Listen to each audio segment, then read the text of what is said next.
Hi everyone, this is Gramm. And first of all, I want to thank everyone for their comments and for letting me know which topics you would like me to explain.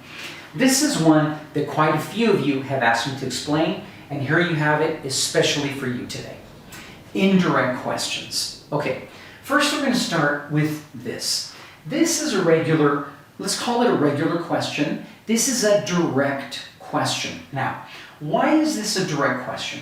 Because I'm asking for specific information. So let's imagine I want to ask my friend Bill, hey Bill, what is the date? So, because he's my friend, because I know him well, I would use this kind of a question. So we're going to say this is a direct question. Okay, I want specific information. But sometimes we don't know the person who we're going to ask the question to, or sometimes we want to be polite because the situation requires it. So let's imagine we're going to ask, Mr. President or Ms. President what the date is. We would not say, hey, what is the date? We would say something like, do you know?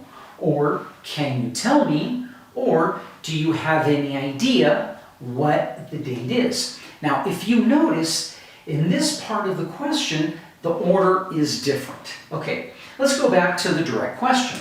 Many times when I ask my direct question, I'm going to have a question word, and then I'm going to have my verb, and then I'm going to have my subject. Because as you know, for questions, the verb goes before the subject. However, in an indirect question, this part, which is my expression that I use at the beginning, is actually the question. So, do you know? Can you tell me? Do you have any idea? Is my question. So the rest of my question is not going to follow the typical question order, okay?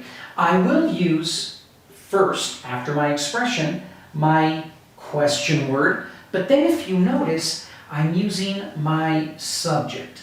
So the subject goes next, and finally, I have my verb here after my subject. So the indirect question would be, do you know what the date is? Now, it may look a little strange, a little weird to some of you, but believe me, this is the way it is, okay? That's why it's called an indirect question. And also, one more little thing. When we ask someone, do you know what the date is? They never say, yes, I do. No, what they do is they say, sure, today is, and then they say the date. Once again, that's why this is called an indirect question. Okay, let's take a look at another example. Here I have, where does Diego live? Again, this is a direct question. Why? Because I'm asking for specific information. Where does Diego live? So, once again, for my indirect question, and if you notice, I have two different expressions that I could use here. Could you tell me, or would you tell me? And then once again, my WH, or my question word, is next. Now, as you know, many times I'm going to use an auxiliary verb if I'm asking a question. Again, as I said before, here in an indirect question, we don't follow typical question structure. So, just like here, I need my subject, okay? This is Diego, that's my subject, it goes right there. But my verb is actually live. However, because this is third person singular, you know that for third person singular in the present, we use our auxiliary in the S form does. Again, because this is not typical direct question structure, I'm not going to use this auxiliary, and I'm simply going to use my verb, but it has to be for third person singular. Okay? So, could you tell me, my question word, where Diego lives? This would be the correct structure for my indirect question. Okay? Now let's move on to another example. Okay, here we have another example. However, this time, this example is in the past, as you can see. Okay, so I have my direct question. Why did Debbie leave? Again, I have my question word. I have my auxiliary in past because this is a question in the past. I have the subject and I have my verb.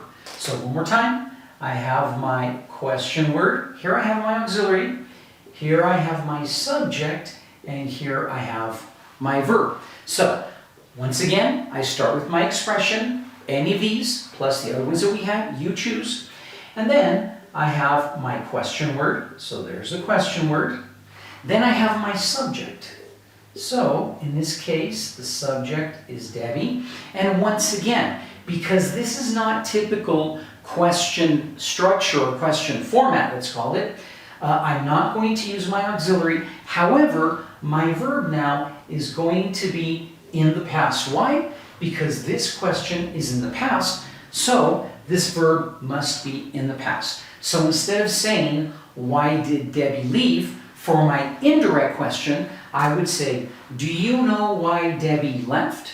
So this is just about hard work and practice, and if we do it like this, I think it should be fairly easy. Sorry, this is the verb, just make sure everything's there. So it's about going out there, getting your hands dirty, and working. As you can see, from now on, indirect questions is easy peasy, super breezy.